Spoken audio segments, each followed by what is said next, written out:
કમાતો હોય એ ઉદ્યોગપતિ યજ્ઞ કરી રહ્યો છે, આ યજ્ઞ છે. મારા રાષ્ટ્રમાં નવી ટેકનોલોજી ઉભી કરીશ, મારા દેશમાં આપણા દેશનું સ્વદેશી ઉત્પાદન શરૂ કરીશ, મારા રાષ્ટ્રની પ્રજાને આજીવિકા મળશે. આ ભાવથી જયારે ધંધો નાખે તો અબજોથી કમાય તો આ વ્યક્તિ યજ્ઞ કરે છે. યાદ રાખજો, અને શ્રી કૃષ્ણે દ્રવ્ય યજ્ઞ કહ્યા છે. આ યજ્ઞ છે. સર્વજન હિતાય તમે મજૂરી કરો, બધા મળીને ગામનું સાર્વજનિક કામ તમે ભેગા મળીને કરતા હો તો સર્મ યજ્ઞ છે.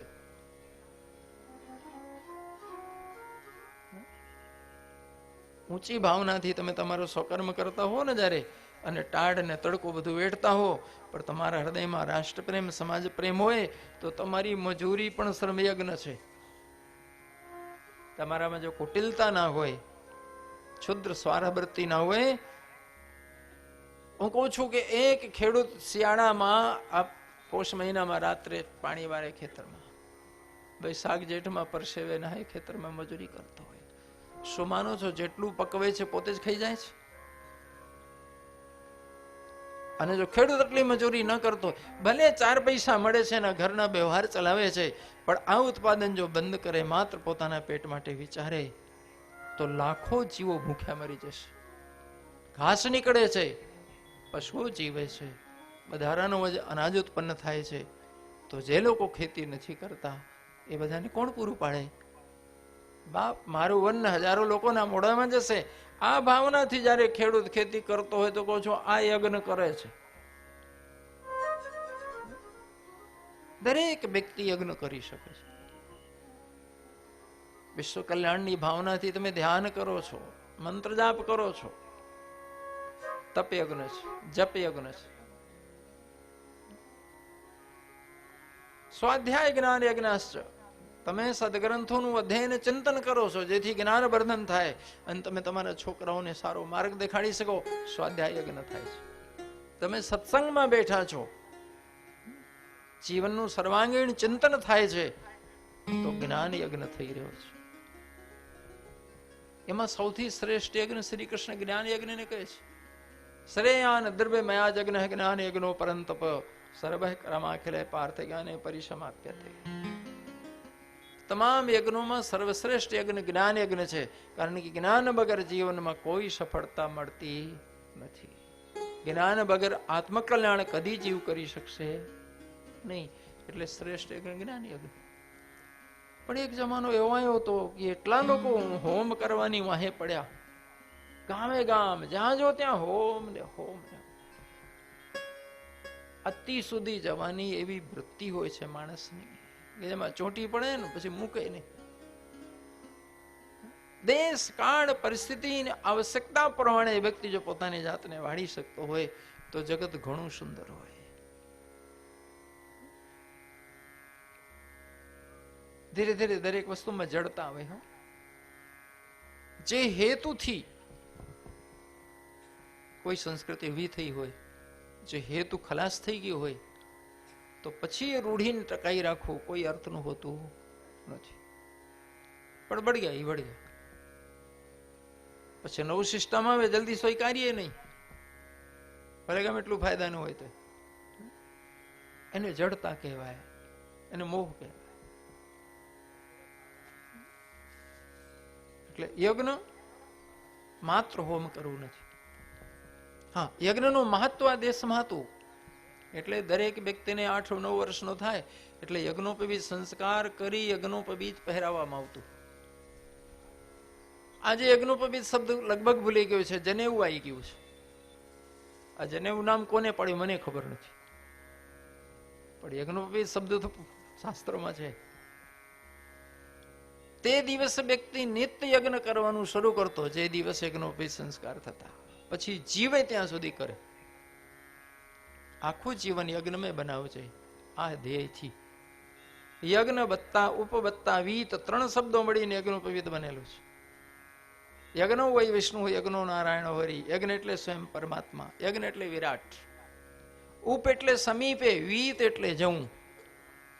યજ્ઞોપવીત શબ્દનો અર્થ હોય છે યજ્ઞ સમીપે જવું, પરમાત્મા સમીપે ગતિ કરવી. તો જે દિવસથી યજ્ઞોપવીત ધારણ કરે, પ્રાતઃ હોમ અને સાયમ હોમ બંને ટાઈમ ફરજિયાત કરે. અને બહુ ટૂંકા હોમ છે, 3 જ આહુતિ આપવાની. અગ્નય સ્વાહાયદમ અગ્નય નમઃ, અગ્નય સ્વાહાયદમ અગ્નય નમઃ, બસ 3 વાર બોલવાનું. 2 આંગળી વચ્ચેની અંગૂઠા વચ્ચે જેટલા દાણા આવે ચોખાના એટલા જ લેવાના અને અગ્નિમાં આહુતિ નાખવાની. પણ એનો મુહૂર્ત છે સવારે સૂર્ય લાલ હોય એ જ વખતે, ને સાંજે સૂર્ય લાલ હોય તે એ વખતે 12 થી 13 મિનિટનો એનો સમય હોય છે. પણ 3 આહુતિ નાખતા કેટલી વાર? એક શરત છે કે દેશી ગાયનો ઘી ને દેશી ગાયના છાણામાં જ હોમ કરવું. ચોખા પલાળવા દેશી ગાય, હવે ક્યાં મોંઘું છે બાપ? 1 ચમચી ઘીમાં 1 દિવસનો યજ્ઞ થાય અને 1 ચપટી ચોખા રોજના વપરાય. પણ વેદોમાં આ યજ્ઞની એટલી મહિમા છે કે આજીવન જે વ્યક્તિ આ યજ્ઞ કરે છે, નિત્ય યજ્ઞ, એને જીવનમાં કોઈ યજ્ઞ કરવાની જરૂર રહેતી નથી. પણ એ યજ્ઞ ખોઈ ગયો, યજ્ઞોપવીત ખોઈ ગયો. હવે તો જનેવું ચાબી બાંધવાનો સાધન, એટલે ચાબીનું ઝુમકો એમ બાંધી દેવાનું, ખોવાય. જો કઈ એ સારું છે, ઉપયોગ થાય છે. તમને ખબર હોય કે મર્યા પછી સ્મશાન યાત્રામાં ધોણીમાં અગ્નિ પ્રગટાવી એ લોકો સાથે લઈને ચાલે. કેમ ઘરેથી અગ્નિ લઈ જાઉં છું? સ્મશાન યાત્રામાં આવેલા ને 50% ખીચામાં બાકસ હોય છે, લાઇટર હોય છે. કેમ બાકસથી અગ્નિ નો દેવાય? ના, રિવાજ છે. કેમ ઘરથી લઈ જવું? ઋગ્વેદમાં આજ્ઞા કરી છે. જૂના કાળમાં બાકસ નતા, એટલે દરેક ઘરમાં અગ્નિ ઓલવા દેવાતા નહીં. એક છાણું રાખમાં દબાયેલું હોય, સળગતું જ રહે અખંડ. એ જ અગ્નિમાં સવાર સાંજ રોજ હોમ થાય.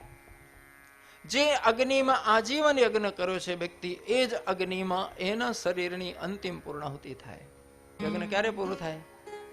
નારિયેળ હોમીને નહીં, એનો દેહ હોમીને. એટલે એને યજ્ઞ કરેલી અગ્નિ જ સાથે લઈ જવી, અંતિમ સંસ્કારમાં પ્રગટાવી. હવે હોમ કોઈ નથી કરતું, પણ ધોણીઓ લઈને હજી હાપ જતો રહ્યો છે. પણ લીહોટો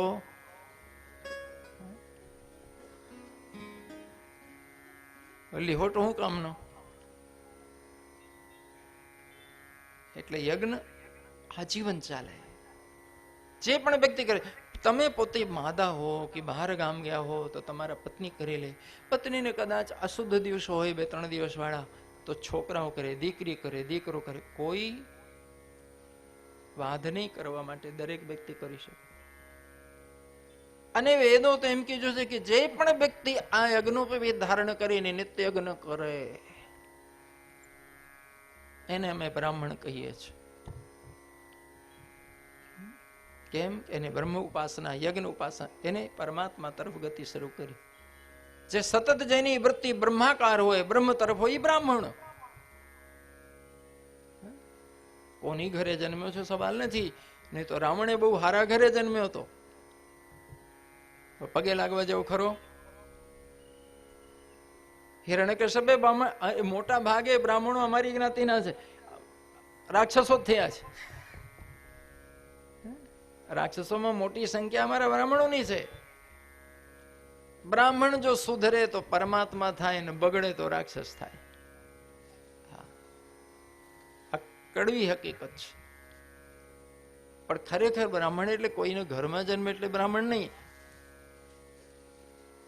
કર્મથી બ્રાહ્મણ, કર્મથી ક્ષત્રિય, કર્મથી વૈશ્ય અને કર્મથી શૂદ્ર. બિરાજો બાપા, બેસો શાંતિથી. બ્રાહ્મણ ને ક્ષત્રિય ને વૈશ્ય ને શૂદ્ર કર્મથી ઓળખાયા હતા, જન્મથી નહીં. બ્રાહ્મણો મુખમાં સીદ બાહુ રાજન્ય કૃત ઉરુ તસ્યદ વૈસે પદભ્યામ શૂદ્ર. હા, યજ્ઞની ભાવના બ્રાહ્મણો જ સમાજને આપેલી, એ વાત હકીકત છે. યજ્ઞની સમજણ, બ્રહ્મની સમજણ, જે પોતે જાણતો હોય, એમ આચરતો હોય, એ જ બીજાને કહી શકે ને. જેને પોતે ખબર જ નથી ને આચરણમાં નથી, બીજાને કેમ બતાડશે?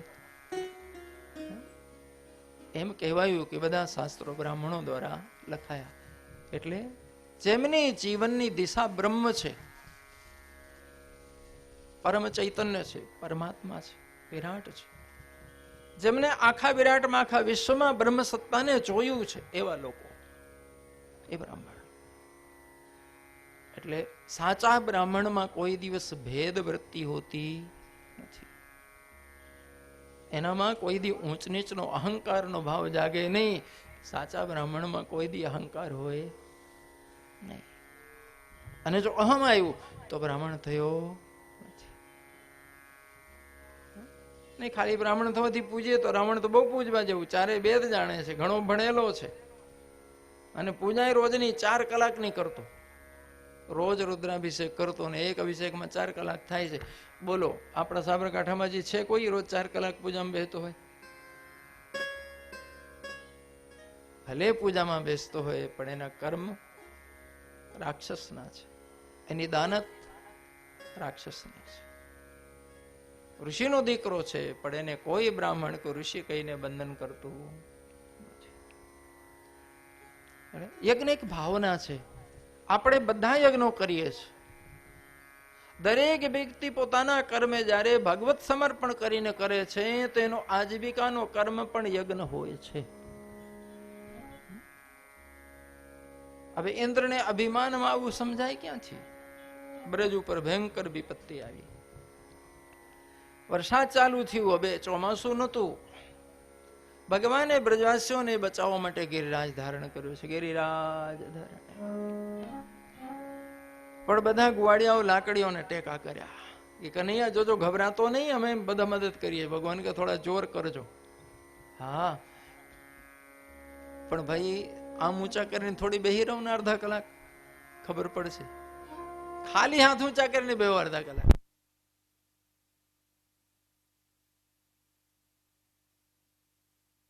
કૃષ્ણ એ પર્વત ઉપાડે છે, લોકો ટેકો કરે છે, પણ થાક્યા એટલે હાથ હેઠે લીધા, બેહી ગયા, આડા પડ્યા. શ્રી કૃષ્ણ એકલા ઉભા છે. બધાને ખ્યાલ આવ્યો કે અરે બધા આરામ કરવા માંડ્યા, કન્હૈયો એકલો ઉભો છે. એને કોઈ કહો છો આરામ કરો? એકબીજા ઉપર ખીજાણા કે તમે સ્વાર્થી કે તું સ્વાર્થી.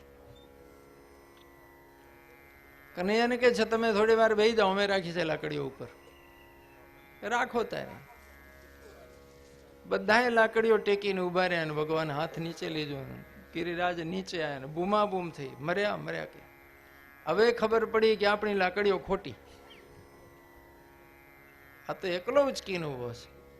પછી બીક લાગી કે જો કનૈયાને થાક લાગ્યો કે વરસાદ બંધ થતો જ નથી, અને આ ઝોલું આવ્યું નીંદનું, તો બધાની ચટણી થશે ભેગી. હો કે કનૈયા જો ફેંકી દેતો નહીં હોય ને મરી જશે. ભગવાન કે એમાં વજન જ નથી, હું વજન નથી. હમણાં અખતરા થયા ને ખબર છે. અત્યાર સુધી શ્રી કૃષ્ણ બહુ પ્રિય હતા, બહુ લાડકવાયા. નાનકડો ને એટલે એમ જ વ્યવહાર કરે જેમ મોટા માણસ નાના બાળક સાથે કરે છે. પણ આટલી તાકાત જોઈ અને અંદરથી ભય લાગ્યો, અરે આપણે તો ઓળખ્યા જ નહીં એમ. દરેકને એમ થયું કે શ્રી કૃષ્ણ મનુષ્ય નથી, મનુષ્યથી ડુંગરો ન ઉપડે, આખું ગામ ન ઉપાડી શકે ને.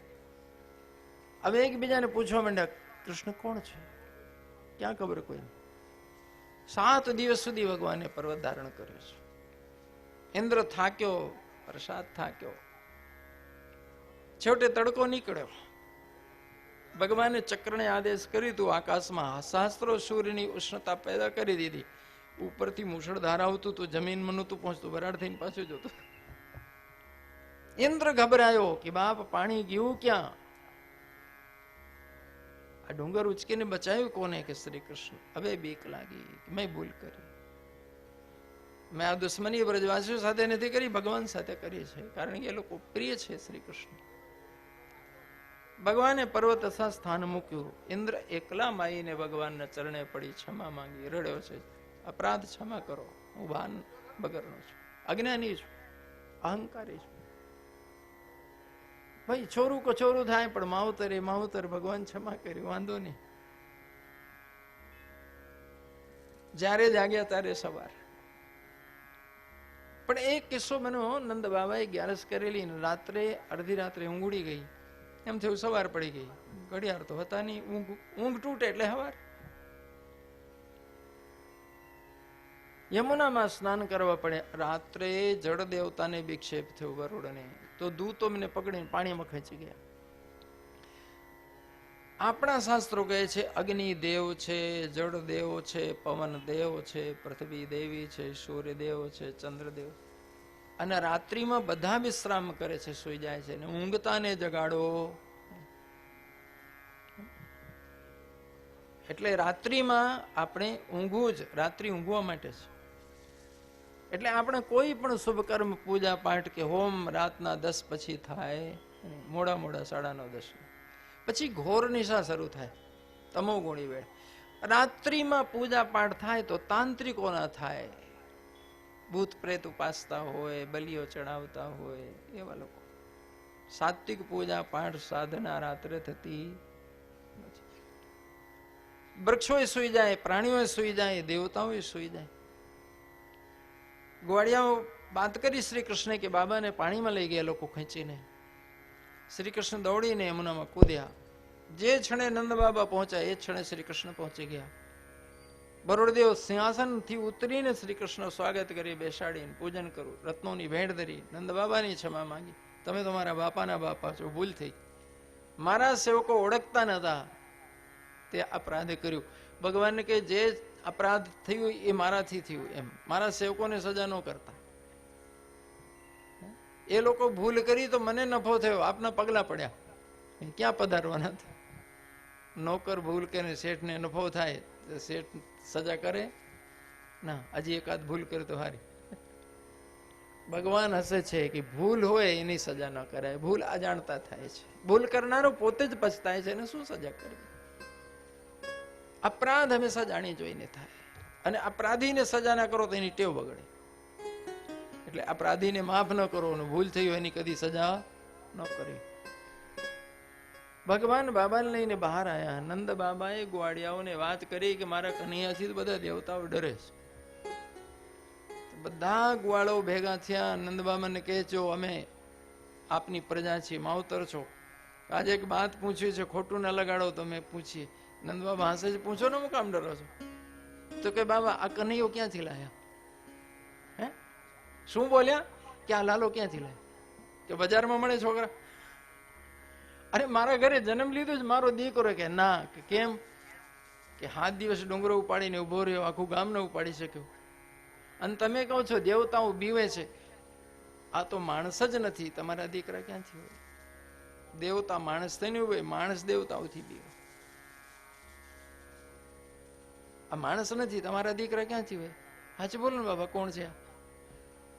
નંદ બાબા કે કઈ નહીં, અમારો દીકરો જ બીજું કઈ જાણતો નથી. ગોપીઓ મૈયા યશોદાને ઘેરી પડી, બાપાને શું ખબર પડે, દીકરાને માં જન્મ દે. હાચું બોલો મૈયા, ક્યાંથી લાયા છો? યશોદાજી ખીજાય છે, કેમ તમે શંકા કરો છો મારા દીકરા ઉપર? મારો છે, મેં જન્મ દીધો. ગોપીઓ કે ના. કેમ? કે જો 9 ભાઈ છે નંદ બાબા, બધા ગોરા, 9 માળીઓ ગોરી, રોહિણી મૈયા દાઉ બધા ગોરા, આ આખા રાજમહેલ પરિવારમાં એક જ કાળો.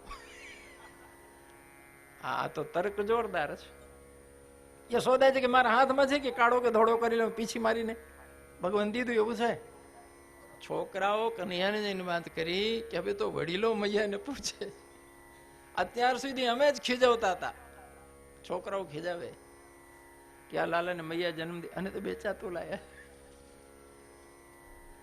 ભગવાન આવીને બધાને ધમકાવે છે, માને હું કામ હેરાન કરો છો, મને પૂછો. તો બધા ગુવાડિયા ગોપ્યું કે કોણ છો, અમને પરિચય આપ. આવું ઉભો કોણ છું, એ તો જોઈએ છે.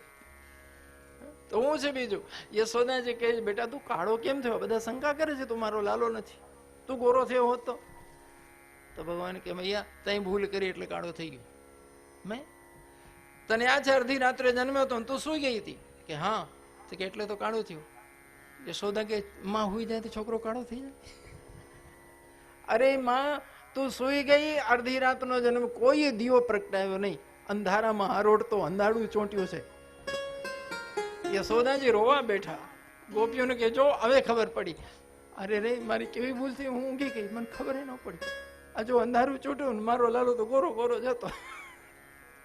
ગોપીઓ ખડખડાટ હશે કે ભાષણ ના કરો, અમને ખબર પડે છે શું છે કે આ ગામમાં 10 છોકરા રાત્રે જમે, અમારા 2 તો અમાવસની રાત્રે જન્મે, કોઈને અંધારું ન ચોંટ્યું. ભગવાન કે તમે કાળા કરો છો મને, અમે હા આખા દિવસ મારી અમે ડોળા કાઢીને જો તમારી નજરો લાગી. ગોપીઓના આંખમાં શ્રુયા છે કે ગોવિંદ ગોળ ગોળ ના ફેરો, આજે એમને સાચું કહી દેવો, અમારે જાણવું છે આપની પર છે. તો ભગવાન હશે છે કે ઓળખી ગયા છો, કમ લોહી પીઓ છો. ગોપીઓને હવે પાકું થઈ ગયું છે કે શ્રી કૃષ્ણ સ્વયં બ્રહ્મ છે, સ્વયં પરમાત્મા. તો ગોપીઓ પૂછ, તમે ભગવાન છો કે હા? તો કે એમને ભગવાન થોડી માનીએ, તમારો વૈકુંઠ છે કે હા? તો કે ઈ દેખાડો. ભગવાન કે ન દેખાડો. તો કે અમે ન માનીએ. પછી કેમ માનું તમે ભગવાન છો? ભલે વૈકુંઠ દેખાડો. ભગવાન કે વૈકુંઠ દેખાડી, રસ્તો નહીં દેખાડો. ગોવાળીઓ કે અમે રસ્તો નથી જોવો, વૈકુંઠ દેખાડો. કેટલા પાકા છે, આજ સુધી રસ્તો નથી દેખાડ્યો. હારું છે નથી દેખાડો, નહીં તો બધા ડોહાઓ ધમકી દે છોકરાઓને, હરખા રહે જાઓ ને વૈકુંઠ જતા રહે. અરે એક આ ટેલિફોન નંબર આપી હોત તો કોક દી ફોન કરી પૂછ્યા તો હોત આપણે કે સ્પેશિયલ રૂમ મળ્યું છે કે જનરલમાં છો. ભગવાન કે આંખો મીચો ને ઉઘાડો. લોકો આંખો મીચીને ઉઘાડ્યું બધા વૈકુંઠમાં. 1 સેકન્ડ ના લાગી, શરીર ઉઠ્યો નહીં, હલો ડોલ્યો નહીં, અને સીધું વૈકુંઠ દર્શન. તો વૈકુંઠ કેટલું છેટું હશે ગણતી કરજો. પરિસ્થિતિ નથી બદલાણી, દેહ નથી બદલાણું, કોઈ ઘટના નથી બની, ખાલી આંખ મીચી અને ઉઘાડી, માત્ર દ્રષ્ટિ બદલાઈ ગઈ તો વૈકુંઠ પ્રગટ થઈ ગયું. વૈકુંઠ કોઈ ભૌગોલિક સ્થળ નથી કે આસમાનમાં બહુ છેટે છેટે રહેલું છે, એવું ન માનતા લોકો. એવી કલ્પના કરે છે કે ભગવાનના ધામ ઉપર. જયારે પાછા લાયા તો આ રીતે જ લાયા કે આંખો મીચો ને ઉઘાડો. લોકો આંખો મીચીને ઉઘાડ્યું ત્યાં બધા બ્રજમાં. ભગવાન પૂછે છે કેવું લાગ્યું વૈકુંઠ? લોકો કહે શબ્દો જ નથી મળતા, હું બોલીએ. અદ્ભુત અદ્ભુત. કેમ? પુરાણો કહે છે કે વૈકુંઠ મળતાની સાથે જીવાત્મા પોતે પરમાત્મા રૂપ થઈ જાય છે. જેમ બૂંદ સાગરમાં પડે તો પોતે સમુદ્ર બની જાય કે નહીં? એમાં એક રસ થાય ને. પછી કોણ પૂછે ને કોણ જવાબ દે? કેમ બોલું? જીવ પોતે બ્રહ્માવસ્થાને પામી જાય છે વૈકુંઠ મળે તો. શાસ્ત્રોએ વૈકુંઠની વ્યાખ્યા બહુ સારી કરી છે. વિગતમ કુંઠા યત્ર સ વૈકુંઠ. વૈકુંઠ એટલે કોઈ જગ્યા નહીં, મનોદશા. જ્યારે બધી કુંઠાઓ સમાપ્ત થાય ત્યારે વૈકુંઠ પ્રાપ્ત થાય. કુંઠા એટલે શું? માંગણીઓને, ફરિયાદોને સંસ્કૃત ભાષામાં કુંઠાઓ કહેવાય. માંગણીઓ, ફરિયાદો, આ કુંઠાઓ કહેવાય જીવની. કુંઠાઓથી તમે બહાર નીકળી જાઓ તો સીધો વૈકુંઠ પહોંચી જાઓ. બોલો મેળ પડશે? તો હાલ વૈકુંઠ મળે એમ છે. બીજું કોઈ નડતું નથી, આપણે જ આપણને નડીએ છીએ. લોકોને થાય કે વૈકુંઠ ઘણું છેટું હશે, બાપ કેમ જોવે. કબીરદાસજી એક સરસ બોલ્યા છે સૂત્ર, જબ મેં થા તબ હરી નહીં, અબ હરી હૈ મેં નહીં, પ્રેમ ગલી અતિ સાંકરી તામે દો નસા. આટલી ઉંમર થઈ, બોલો માંગણીઓ પૂરી થઈ બધી? ન થઈ ને કોઈની? ફરિયાદો પૂરી થઈ? બધા ના પાડે છે નથી. તો હવે જે ઉંમર બચી છે એમાં માંગણીઓ પૂરી થાય એમ લાગે છે? ફરિયાદો પૂરી થાય એમ લાગે છે? નથી લાગતું ને? તો આજે પાંજરા પોલોમાં પોટલું મૂકીને જજો કે હવે પછી માંગણીએ કરવી નથી, ફરિયાદે કરવી. સાચું બોલો, પોટલું મુકાય એમ છે? લેવો, આ વૈકુંઠમાં આ વાંધો આવે છે.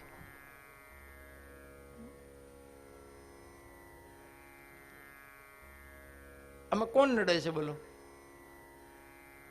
એ ખબર છે કે અત્યાર સુધી પૂરી થઈ નથી, અને એ ખબર છે કે આગે મેળ પડવાનો પણ તોય જીવ કેમ ચોંટ્યો છે બાપ. જાગ જીવ લડા, ભવસાગરની કાંઠે આવેલું નાવ. અને આ ચાન્સ મનુષ્ય દેહમાં જ છે, પછી બીજી કોઈ પણ યોની, કોઈ પણ દેહ આ વિવેક મળતું. બુદ્ધિની 3 કક્ષાઓ, બુદ્ધિ, મેધા અને પ્રજ્ઞા, માત્ર મનુષ્ય દેહમાં ઉપલબ્ધ થાય છે, બીજા ક્યાંય નહીં.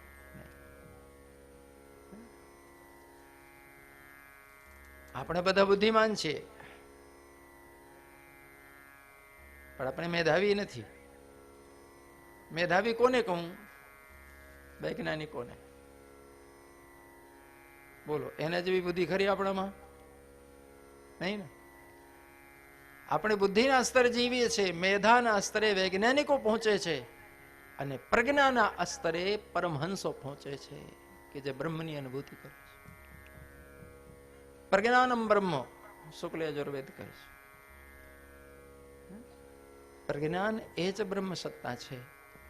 અને જ્યારે પ્રજ્ઞાનો ઉદય થાય ત્યારે જીવ અને બ્રહ્મ જુદા રહેતા નથી. મનુષ્યને જેવી બુદ્ધિ ક્ષમતા ભગવાને દીધી છે, કોઈ પ્રાણીએ દીધી છે નથી. ભવસાગરની કાંઠે આવેલું નાવ, નાવડું બહુ રૂપાળું મળ્યું છે બાપ, મજબૂત મળ્યું છે. અને લગભગ તો બેઠા છીએ કાંઠાવાળા જ છીએ હો. પણ મારો બેટો કાંઠો છૂટતો નથી ને આમાં કાંઠો મળતો, હાલક ડોલક થાય. લોકોને ભગવાન કહે છે કે વૈકુંઠમાં મજા આવી હોય તો રહી જાઓ. લોકો કે નથી રહેવું. કે કેમ? કે લાલા અહીં બધું જ ખોઈ જાય છે, કઈ રહેતું જ નથી, બધું ભૂલી ગયા અમે. તો કે ભૂલી જાઓ, સારું થયું બધા લોચા ગયા. લોકો કઈ ના કે નહીં, તારી યાદ તો રહેવા દે, તને ભૂલી જઈએ છે. તો ભગવાન કે મને ભૂલો, કે ના એ નહીં ચાલે. જો લાલા અમે બધું ભૂલવા રાજી છીએ, પણ તારી યાદ તો રહેવા દે. ભગવાન કે આ વૈકુંઠ છે, અહીં જાય તો બધું જાય ને રહે તો બધું રહે. બધું રહેશે તો હાલ સંસાર ઉભું થઈ જશે, અને બધું જતું રહેશે તો અહીં બાંધછોડ નથી. તો કે તારું વૈકુંઠ ન જોયું તો અમને પાછો લઈ જા. ભગવાન કે કોઈને મળતું નથી, રહી જાઓ, નથી રહેવું. કેમ? લોકો રોવા માંડ્યા કે લાલા તારી યાદ ભૂલાય, તું ભૂલાય, એમને નહીં ગમે. ભગવાન સમજાવે છે કે ત્યાં કાયમ કોઈ સાથે નથી રહેતું, કાયમ સાથે નહીં રહીએ. કે તો કોક દી તમે દુનિયા છોડશો, મને છોડે, કે તો હું છોડી જતો રહીશ, તમે રહી જશો. આ જગતમાં કદી કોઈ ભેગો નથી. રહી જાઓ. લોકો રડે છે, ગોવિંદ તમે મૂકીને જજો, અમને કબૂલ છે, પણ તમારી યાદ તો મૂકતા જશો. અમે કદાચ બીજો દેહ બદલશો, અમારી યાદ પડી હશે, પણ અહીંયા તો બધું ખોવાય છે. उजाला अपनी यादों का अब हमारे दिलों में रहने दो, फिर जाने किस भी गली में जिंदगी की शाम हो जाए. જિંદગી તો બાર બાર મળશે ને છૂટશે, પણ પ્રભુ તમારું પ્રેમ તો અમને, અમારે આ મુક્તિ નથી જોઈતું, તારું પ્રેમ જોઈએ છે લાલા. ભગવાન દાંત કાઢે છે, કરો આંખ બંધ, ઉઘાડો પાછા. આંખ બંધ કરીને ઉઘાડી તો બ્રજમાં, અને દાંત કાઢવા મને ક્યાં લઈ ગયો હતો. હે મજા આવી. અરે મારું વનરા વન છે રૂડું, વૈકુંઠ હું તો એક જીવાત્માનો પ્રેમ મળે છે તો માણસ કહે બાર બાર જન્મીએ પાછા મળીએ. એક જીવાત્માનો પ્રેમ મળે તો કોઈ મુક્તિ માંગતો નથી, પણ અવતાર માંગે છે. તો જયારે પરમાત્માનો હેત મળ્યો હોય તો કોને મુક્તિ જોઈએ છે?